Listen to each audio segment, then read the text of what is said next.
둘째 시간 대리행위 하자 보겠습니다. 자, 120페이지입니다. 일단 조문부터 먼저 보면 의사표시 효력이 의사흠결, 사기강박 또는 어느 사정 알았거나 과실로 알지 못한 걸로 영향을 받을 때 그 사실의 유무를 대리인 기준으로 결정한다 라고 되어 있습니다. 자, 그러니까 대리행위를 했는데 그 대리행위 속에서 하자가 있었다는 거예요. 하자가. 자, 본인이 있고 본인이 선임한 대리인 있고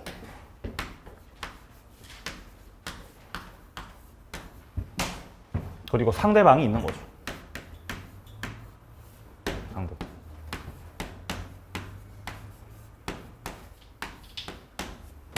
그리고 법률행위는 을하고 병 사이에서 요렇게 계약을 하죠. 요렇게 계약을 한다. 근데 이 대리행위 속에 지금 뭐가 있다 그러죠? 타이틀에?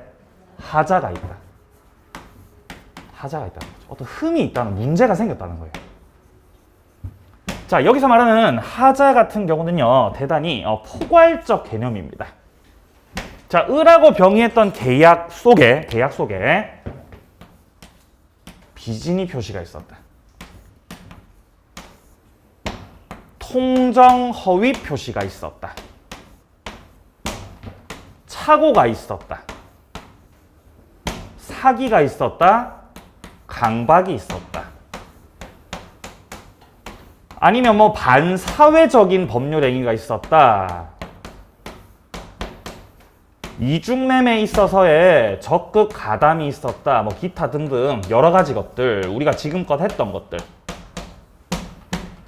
이런 것들이 있었다는 거예요. 이걸 다 통칭해서 그냥 하자가 있다 이렇게 말을 하고 있는 겁니다. 하자가 있다. 여기서 빨간색이 안 보이는 거죠. 빨간색을 찾아서 하자가 있다. 하자가 있다는 거예요. 하자가.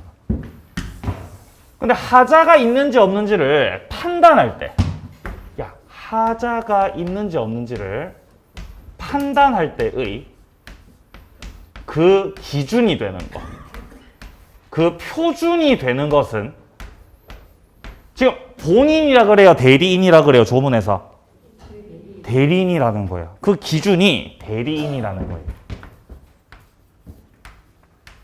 뭔 말이냐면 을하고 병 사이에서 만약에 통정 허위 표시가 있었다. 그러면 통정이 있었다라고 말을 하려면은 병하고 통정을 하는 게 을이어야 된다는 겁니다. 을하고 병하고 통정했을 때 그게 통정 허위 표시되는 거예요. 착오가 있었다. 착오가. 그러면 착오가 있다. 취소하겠습니다가 되려면은 갑이 착오해야 되겠어요? 을이 착오해야 되겠어요? 을이 착오해야 되는 겁니다. 어차피 현장에서 의사결정하고 계약서 쓰는 건 갑이 하는 거다, 을이 하는 거다. 을이 하는 거거든요. 아, 현장에서 의사결정을 대리인이 하신다는 거죠. 따라서 의사결정을 하는 그 대리인을 기준으로 해서 이런 것들을 판단하겠다는 겁니다. 백날 첫날 본인이 착오해봤자, 당신이 착오해봤자 을이 의사결정한 을이 착오한 게 아니라면 그거는 착오를 가지고 취소할 수가 없다는 거예요. 사기강박도 마찬가지예요. 상대방 측에서 사기나 강박을 했다라고 가정했을 때, 사기강박을 했다고 가정했을 때 하자가 있다라고 얘기하려면은 의사결정 과정에 간섭을 해야 되는 것이기 때문에 요렇게 대리인을 사기쳐야 돼요. 대리인을 강박해야 됩니다. 그랬을 때 하자가 있습니다. 라고 말할 수 있는 거예요. 만약에 상대방이 본인을 사기치고 본인을 강박했더라도 대리인이 사기 강박을 당하지 않았다면 그건 하자가 없는 거예요. 뭐 말인지 아시겠어요? 판단 기준은 대리인이라는 겁니다. 자, 추가적으로. 자, 그러나 결국 효과가 귀속되는 것은 누구한테 효과가 귀속된다? 본인에게.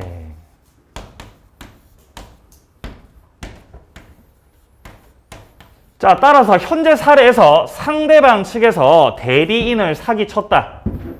대리인을 강박했다. 판단 기준은 대리인 기준 판단이다. 맞습니다. 그래서 하자가 있는 거예요.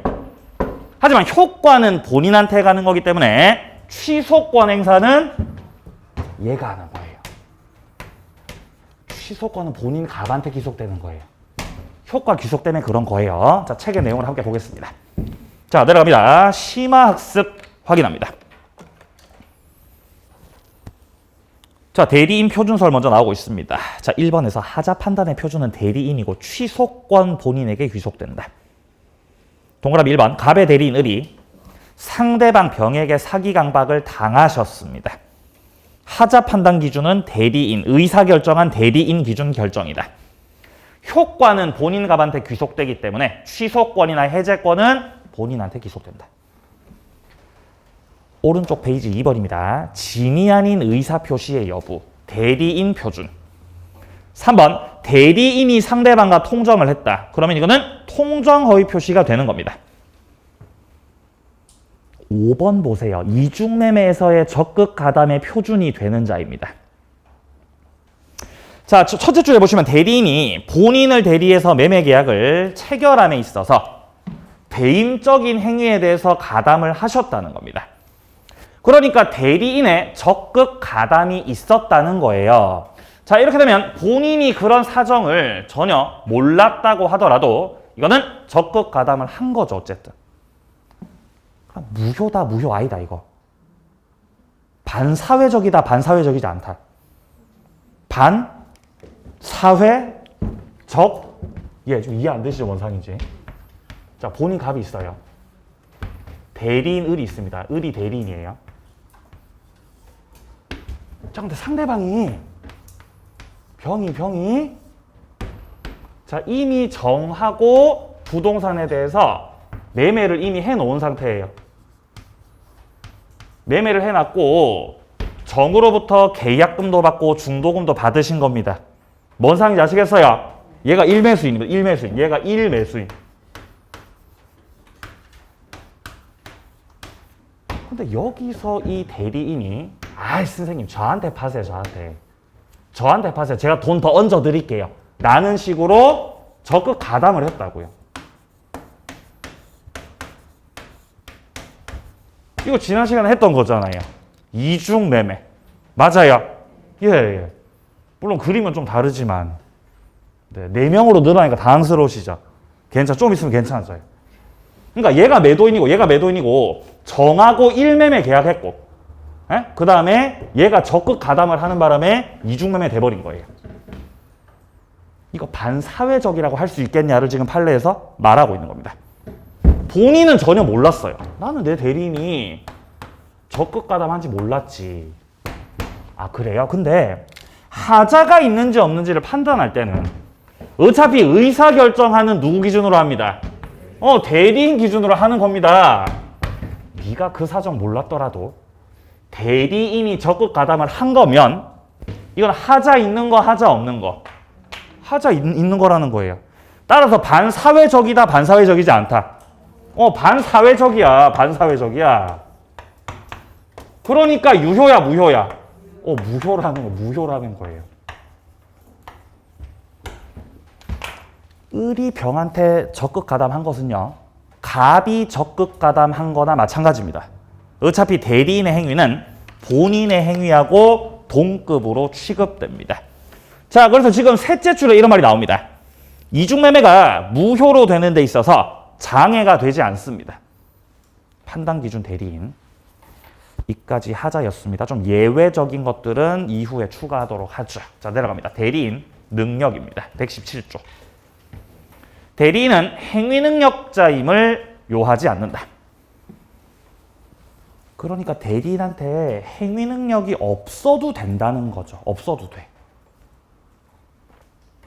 그러니까 행위 능력이 없는 제한 능력자도 대리인이 될 수 있다는 뜻입니다. 누구도 대리인 될 수 있다고? 제한 능력자도. 자, 1번 확인하세요. 의사 능력은 필요해요.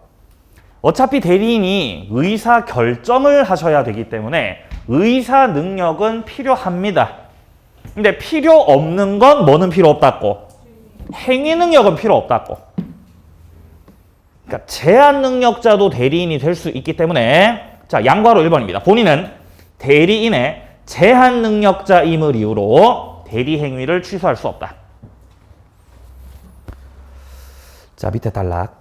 제한 능력자를 대리인으로 본인이 선임을 한 것이기 때문에 밑에 줄 설사 불이익이 생겨도 본인의 잘못이라는 겁니다. 불이익은 스스로 감수해라. 취소 못합니다. 자, 여기까지가 대리 제도였어요. 여기까지 해서 몇 문제 나온다고요? 한 문제. 여기까지 한 문제. 그죠? 양 많죠? 네, 양 많죠.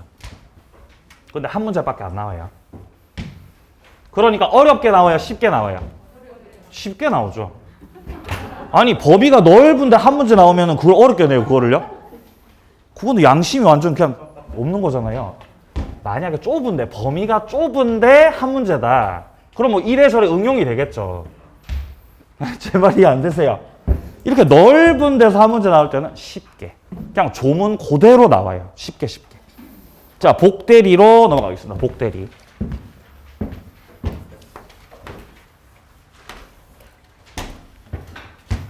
본인이 있고 대리인이 있습니다.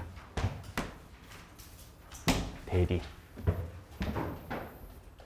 그리고 대리인이 다시 대리인을 선임했다. 그럼 얘를 이제 복자를 붙여서 복대리라고 해요. 복대리. 이 복자가 단수, 복수할 때 그 복자예요. 복수. 복자가 추가돼요. 그럼 복대리인도 다시 자, 대리인이 복대리인을 선임했죠. 이렇게 선임했죠. 그리고 복대리인도 다시 대리인 또 선임할 수도 있어요. 이렇게. 그럼 얘를 뭐라고 하냐면은 복대리라 그래. 복대리. 복대리인. 그럼 얘가 또 선임하면 복대리인 되는 복이 3개 들어가. 복자가 추가되는 거 이렇게. 아시겠어요? 예전에 제가 그 소송에 말려서 예전에 그때 20대 그때 중반 때 소송 말려서 그때 서울까지 왔다 갔다 하면서 그렇게 그 법원에 갔던 적이 있었거든요. 그럼 판사님이 계시고 이제 그 원고석이 있고 피고석이 있지 않습니까? 그럼 뒤에서 사람들이 대기하고 있다가 자, 사건 번호 어쩌고 저쩌고 하면서 들어오세요. 예. 앉으세요. 그럼 이제 오거든요. 그럼 이제 뭐 원고 측 뭐 누굽니까 하면 이제 얘기할 거 아니에요. 그죠? 근데 저한테 얘기를 하고 있었는데 피고 측에 어떤 분이 오셨더라고요. 변호사인 것 같았어요. 저는 피고 측에 복대리입니다. 이렇게 하시더라고요. 복대리인입니다. 이렇게 하시더라고요. 그러니까 순간 그 이렇게 엄숙했던 분위기가 그 엄숙했던 법정의 분위기가 갑자기 막 이렇게 판사님이 터져버리시더라고요. 여자분이셨는데. 근데 그러면 안 되잖아요. 웃으면 안 되잖아요. 그죠? 터져버렸어요, 그분이. 그래서 막 뭐라 하시더라고요. 아니, 그냥 복대리라고 하시면 된다고. 무슨 복이냐고. 뭐라 하시더라고요. 그때 저도 터져가지고 저 그때 나갔어요. 왠지 쫓겨날 것 같아서 나갔습니다. 자, 어쨌든, 자, 복대리. 자, 만약에 을이 법정대리다. 을이 갑의 법정대리인이다. 그러면 문제없이 복대리인을 얼마든지 선임할 수 있습니다. 왜냐하면 법정대리인은 복대리인을 선임할 수 있는 권한을 갖고 있거든요. 원칙적으로 선임할 수 있다. 자, 주의하실 점은 을이 만약에 법정대리가 아니라 임의대리라면 이 임의대리인들 같은 경우는요, 원칙적으로는 복임권이 없어요. 갑이 을에게 권한을 위임했던 거기 때문에 을은 갑의 대리인으로서 스스로 역할을 해야 되는 거지 제멋대로 다른 대리인 또 선임하시면 안 된다는 거예요. 자, 일단 책 함께 보죠. 일단 을이 먼저 보시면 되려면요. 자, 126페이지 잠깐 넘깁니다. 126페이지. 자, 126페이지 밑에 쪽에 보시면 조문 박스가 나와 있는데 여기서 120조를 확인하세요. 자, 대리권이 법률행위에 의해서 부여된 경우는 이 대리인은 본인의 승낙이 있거나 부득이한 사유가 있는 때가 아니면 복대리인 선임하지 못한다. 그러니까 원칙적으로는 복인권이 없는데 예외적으로 인정되는 경우가 있다는 거죠.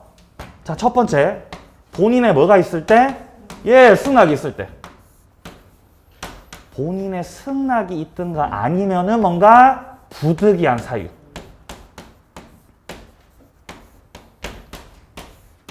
이런 것들이 있었을 때 이제 예외적으로 복임권이 인정된다는 겁니다. 임의 대리는요. 자, 그럼 결론적으로 법정 대리인은 그냥 원칙적으로 복대리인을 선임할 수 있고, 임의 대리인은 이렇게 예외적인 경우에 해당이 됐을 때 복대리인을 선임할 수 있는데, 어쨌든 그렇다면 복대리는 첫 번째, 본인 갑이 선임하는 것이다, 대리인 을이 선임하는 것이다. 대리인이 선임해요.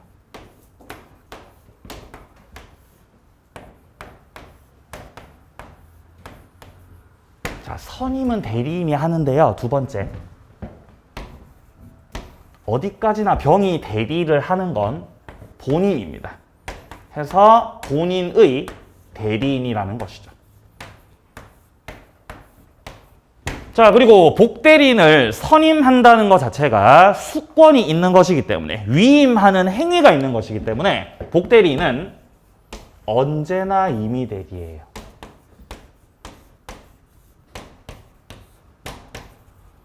일단 세 가지 기본 성질이에요.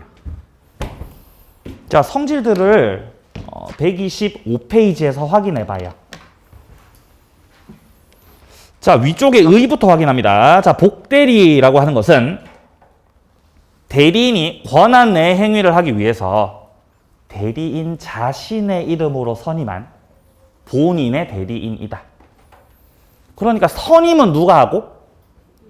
대리인이 선임하고, 효과는 누가 받으시고? 본인이 받으신다는 뜻입니다. 자, 밑에 줄, 복대리인을 선임할 수 있는 권한을 복임권이라고 하고, 그런 복대리인을 선임하는 그 행위를 복임 행위라고 한다. 자, 내려갑니다. 파랑 색깔 1번 잘 보세요. 복대리는 대리인이 대리인 이름으로 선임한 본인의 대리인이다. 여기에 대부분의 내용들이 다 함축되어 있습니다. 자, 첫 번째, 복대리라고 하는 것은 대리인 측에서 선임하는 거다. 그러나 본인의 대리인이다. 자, 근데 선임을 할 때 지금 누구 이름으로 선임한다 그래요?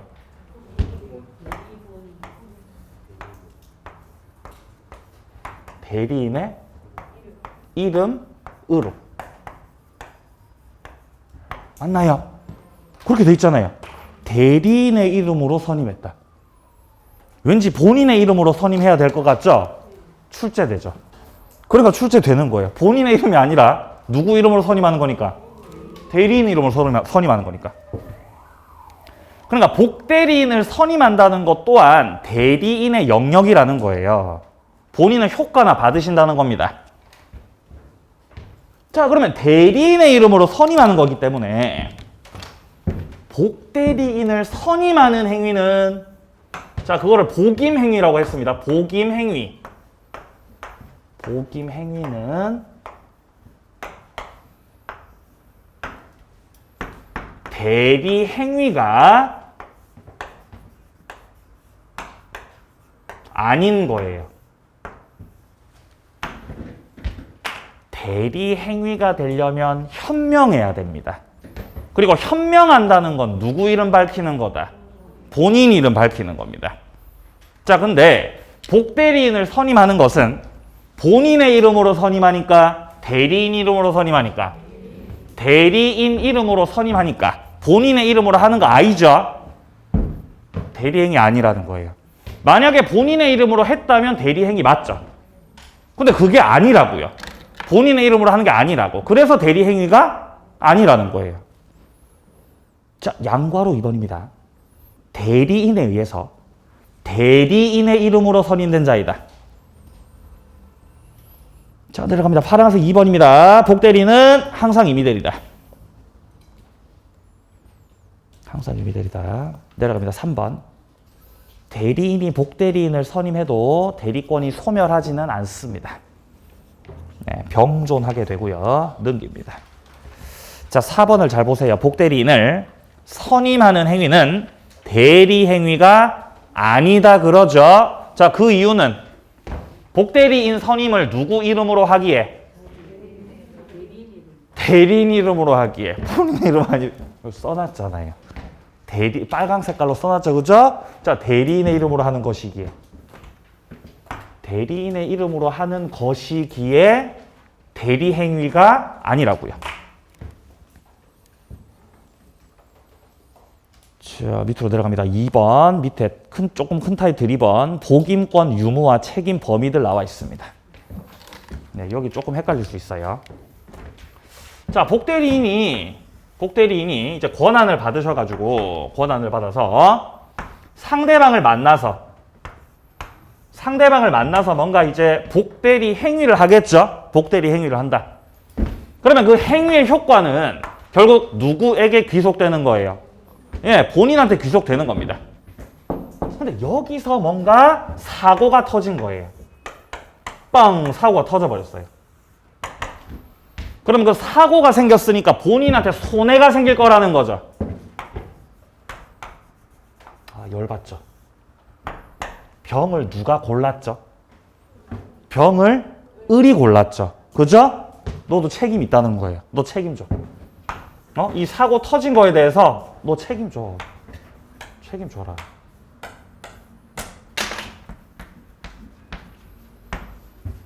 그래서 복대리 행위에 대해서 뭔가 본인한테 손해가 생겼을 때 과연 대리인은 어디까지를 책임져야 되는 건지에 대한 문제들이 나와 있는 겁니다. 첫 번째, 복임권에 대하여.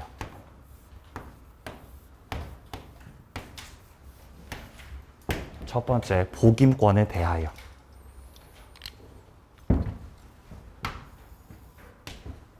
법정 대리는 복임권 있다고 없다고? 있다고. 복임권이 있죠? 법정 대리는 복임권이 있어요. 잘 보시면 여기 비읍이 있잖아요. 여기 비읍이. 여기 비읍 있죠? 비읍. 그죠? 여기 비읍, 여기도 비읍 있잖아요. 비읍. 비읍으로 시작하죠? 복임권이 있다는 거죠. 네. 그러면 임의대리는 복임권 있어, 복임권 없어? 없다고. 임의대리는 없다고. 임의대리는 이용으로 시작하잖아요. 그죠? 복임권 없다는 거죠. 자, 그래서 책임을 질 때. 자, 복대리인이 계약하다가 사고 터져서 임의대리가 됐든 법정대리가 됐든 책임을 질 때 그 책임의 강도가 있어요. 책임의 강도. 책임의 강도. 일단 가장 무거운 상 책임이 있습니다. 가장 무거워요. 상급. 자, 그리고 중간 단계 중급. 가장 가벼운 단계 하급. 올라갈수록 책임이 무거워지고 내려갈수록 가벼워져요. 3단계가 있어요. 3단계. 자, 상급 책임을 뭐라고 하냐면은 이렇게 표현합니다. 무과실 책임이다. 무과실 책임이라는 거는요, 아무런 잘못이 없어도 책임지라는 거예요. 잘못이 없어도 너 책임져야지. 무과실 책임. 가장 무거워요. 중급 책임. 선임감독상 책임입니다. 선임감독상의 책임. 선임을 잘못해서, 감독을 잘못해서 문제 생겼을 때 책임진다는 거죠. 자, 하급 책임 같은 경우는요, 어떤 복대리인의 부적임이나 불성실함을 알고도 통지나 해임을 게을리했을 때, 게을렀을 때만 책임지는 태만 책임이 있어요. 이렇게 3단계 책임이 있습니다. 강도가. 법정 대리 같은 경우는 법정 대리는 복임권 있다고요? 복임권이 없다고요? 복임권 있죠? 복임권을 가지고 있습니다. 자, 그래서 법정 대리인이 복대리인 선임해서 사고가 터졌을 때는 권한을 가진 만큼 책임의 강도도 무겁습니다. 원칙적으로 무과실 책임이에요. 원칙. 근데 만약에 법정 대리인이 뭔가 부득이한 사유가 있어서 부득이한 사유 때문에 어쩔 수 없이 복대리인을 선임했는데 거기서 문제가 생긴 거다. 그럼 책임이 한 단계 경감됩니다. 그럼 선임감독상 책임지는 거예요. 예외적으로. 자, 반면 임의대리는요.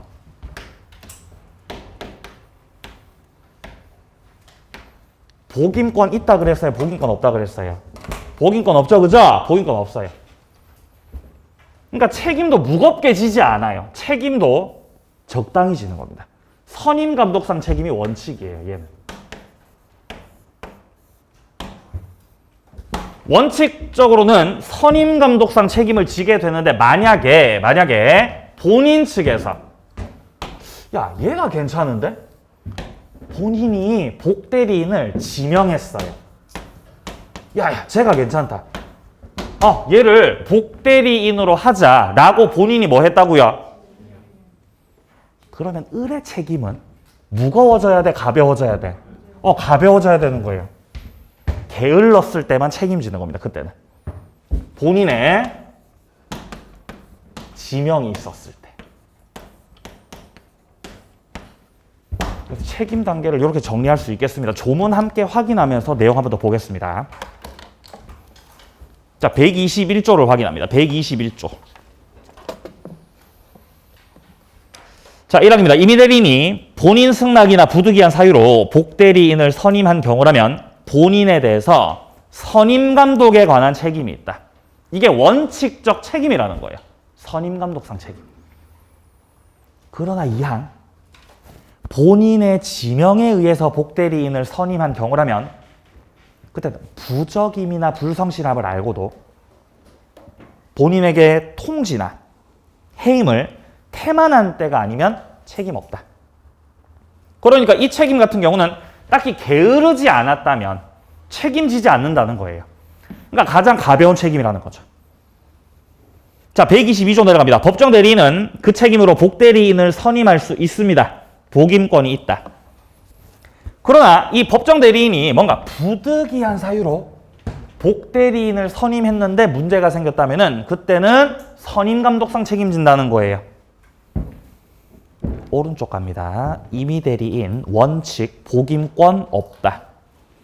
복임권이 인정되는 경우는 양과로 2번에 나와 있습니다. 본인의 승낙이 있던지 아니면은 부득이한 사유가 있든지. 내려갑니다. 책임 범위 원칙 선임감독상의 책임. 내려갑니다. 예외 본인의 지명이 있었다면 복대리인의 부적인 불성실함을 알고도 본인에게 통지를 태만히 한 때 책임을 진다. 자, 2번으로 내려갑니다. 법정 대리입니다. 법정 대리는 복임권이 있습니다. 자, 법정 대리인이 책임질 때는요, 일단 무과실 책임이에요. 잘못이 없어도 책임진다는 거죠. 가장 무겁습니다. 자, 근데 법정 대리인의 책임이 경감될 때가 있다 그랬죠. 법정 대리인한테 뭐가 있었을 때? 부득이한 사유가 있었을 때. 그때는 한 단계가 경감돼서 선임감독상 책임을 진다. 여기까지가 복대리였습니다.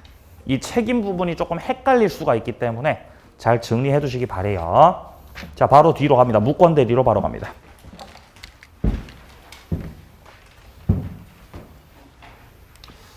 자, 무권대리라고 하면 아까 제가 서두에 말씀드렸다시피 협의의 무권대리가 있고 협의의 무권대리 그리고 표현대리 이렇게 두 가지가 있습니다. 출제되는 빈도를 봤을 때는 협의의 무권대리가 훨씬 더 중요하고요. 표현대리 같은 경우는 3, 4월 과정에서 만나겠습니다. 3, 4월 가정에서 만납니다. 지금은 빠이빠이. 빠이빠이.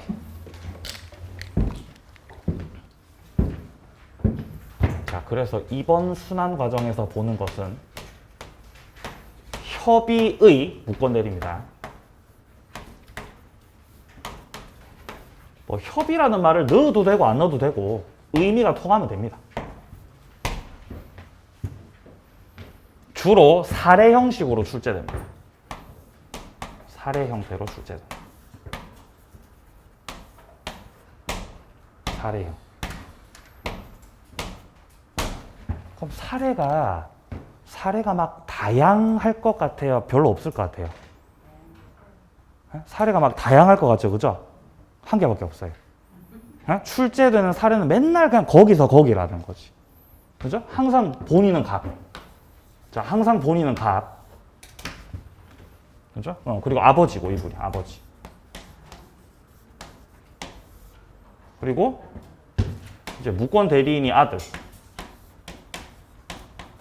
그리고 계약을 하는 상대방. 이렇게 나온다는 거죠. 맨날 거기서 거기에요. 이렇게 나와요. 그러니까 막 문제가 막 다양할 것 같고 막 사례가 다양할 것 같잖아요. 안 그래요. 우리 시험은 떨어뜨리려는 시험, 붙이려는 시험. 네? 우리 시험이. 잘 생각하셔야 돼요. 우리 시험 절대평가예요. 우리 시험 절대평가죠? 네. 그러니까 나의 실력이 60점에 도달하면은 이제 합격되는 거예요. 떨어뜨리려는 거, 자격되면 붙이려는 거. 예, 그만 말하겠습니다. 자, 본인 갑이 있는데, 자, 이분이 땅을 사놓으셨어요, 땅을. 네? 땅을 사놓으신 거죠. 그리고 이 땅에서 이제 은퇴한 다음에 여기서 이제 집 짓고 살 거예요. 집 짓고 살 거라고요. 근데 아들이 와서 돈 빌려달라는 거예요. 네? 돈 빌려주세요. 근데 얘가 사업을 몇 번 말아 먹었죠. 그럼 돈 안 빌려주죠, 아버지가. 그럼 그냥 말아야 되는데 얘가 위임장을 조작해버린 거예요.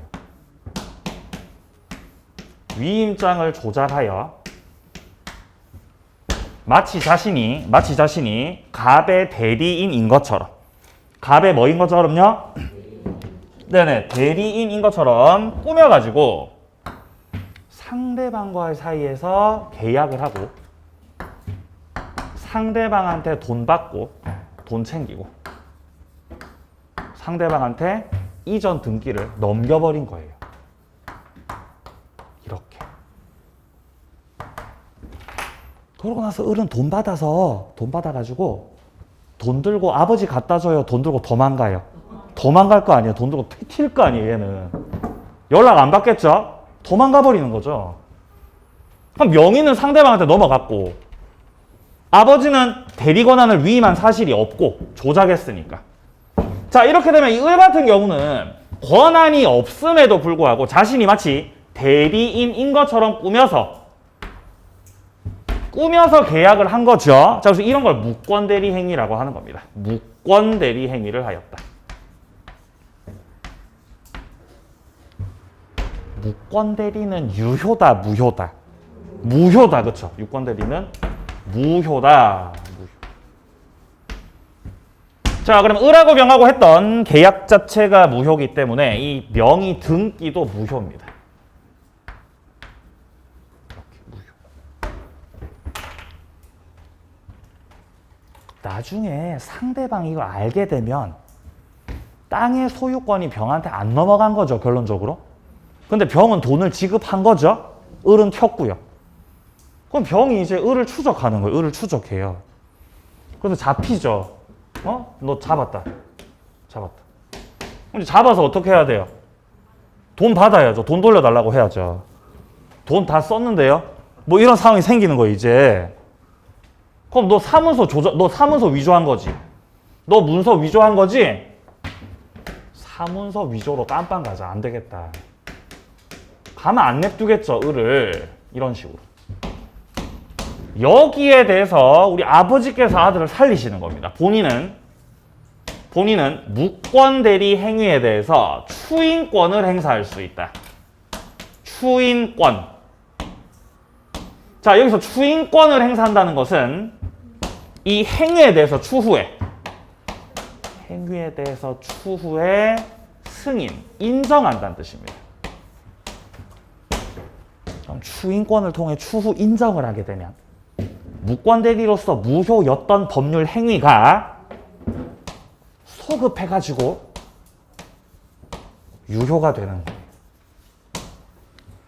추인권을 행사하면 소급해서 유효되는 거예요.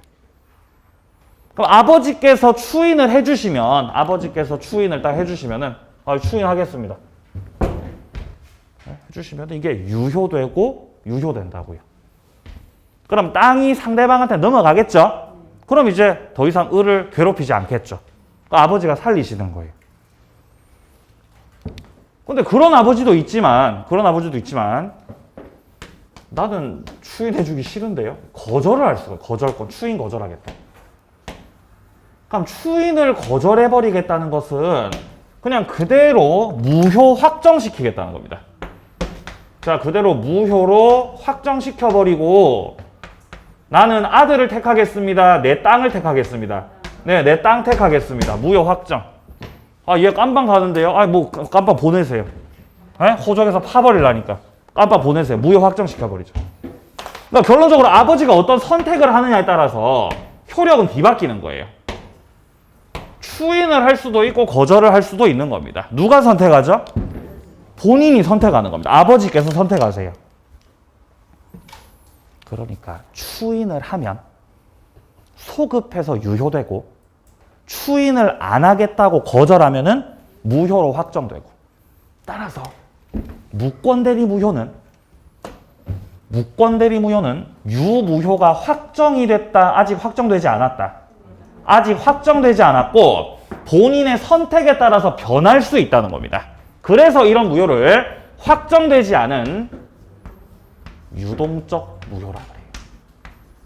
확정되지 않았습니다라고 해서 유동적 무효라고 합니다. 자, 그래서 2번에 그런 말이 나오죠. 자, 131페이지 위쪽에 2번입니다. 파랑 색깔 2번입니다. 무권대리 행위는 유동적 무효다.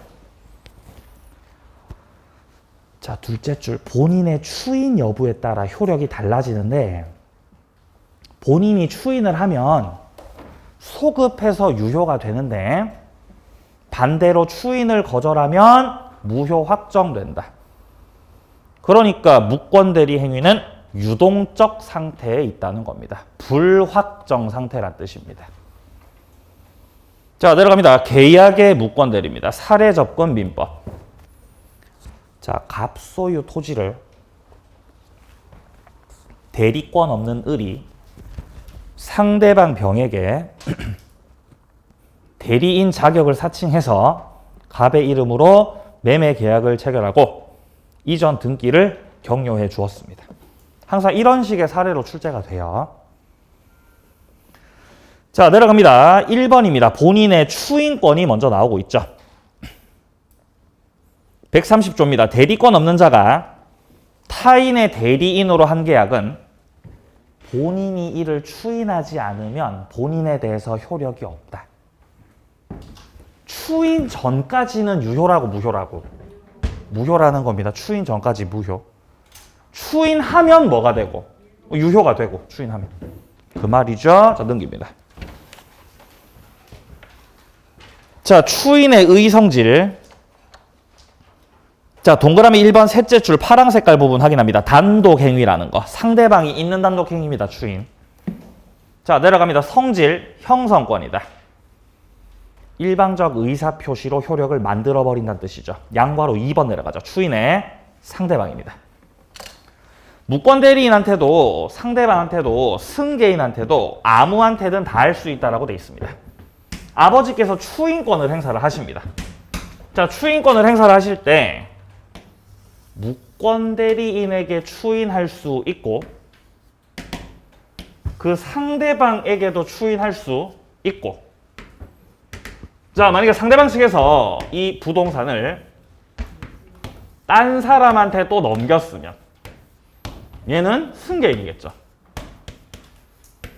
승계인한테까지도 추인할 수 있다고요, 없다고요? 지금 있다는 겁니다. 네, 그러니까 을한테도 병한테도 정한테도 다 추인할 수 있다는 뜻입니다. 근데 좀 주의하셔야 될 점은요. 132조를 보시면 추인 또는 거절의 의사표시는 상대방에 대해서 하지 않으면 무권대리인에게 한다면 그 상대방에게 추인의 효력을 주장하지 못한다. 자, 아버지께서 추인을 하시는데요. 아들한테만 추인을 이렇게 하신 거예요. 얘한테만 추인을 하셨어요. 추인을. 그럼 얘한테만 추인을 해버리면 상대방 입장에서는 추인을 했다는 것을 알아요, 몰라요? 추인했다는 거 모르죠. 내가 그걸 어떻게 합니까? 나는 모르죠. 에? 그냥 아침 밥상머리에서 하셨겠죠. 밥 먹으면서. 야, 내가 추인해줄게. 걱정하지 마. 대신 빠따 준비해라. 이렇게 얘기하셨겠죠. 추인을 해주겠다고. 그럼 상대방은 모르죠. 자, 그럼 여기서 이 추인의 효력은 상대방이 모르는 이상은 효력이 없다는 겁니다. 만약에 아버지께서 상대방에게 깔끔하게 직접 추인을 했다면 그건 추인 효력이 있는 거예요. 누구한테 했을 때는? 병한테 했을 때는요. 근데 지금은 상대방한테 안 하고 누구한테? 얘한테 했거든요. 효력 없다는 겁니다. 모르니까. 따라서 추인의 효력을 상대방에게 주장할 수 있는 거다, 없는 거다? 없다는 거예요. 주장할 수 없다. 추인의 효력을 가지고 대항할 수 있다, 없다? 없다. 자, 동그라미 2번 보세요.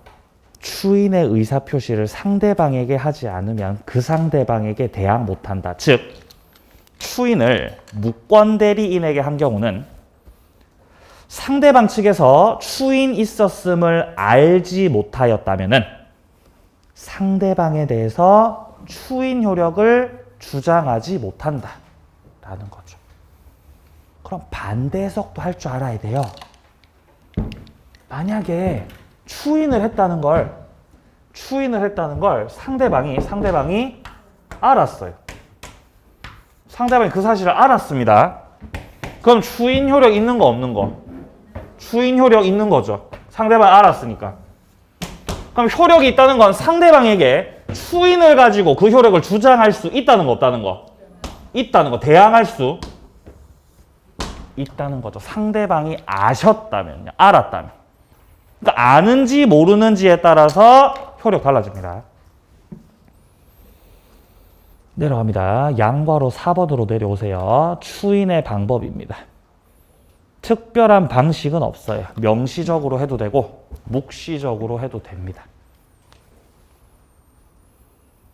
자, 동그라미 2번입니다. 파란 색깔 부분에 일부 추인을 하거나 변경을 가해서 추인했다. 그럼 상대방의 동의가 필요합니다.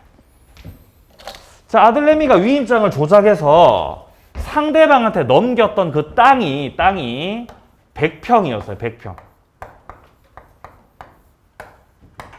근데 아버님께서 추인하실 때 야야야 100평 다 추인은 힘들고 그냥 한 30평만 추인할게. 30평만. 이 정도에서 합의합시다. 30평 추인.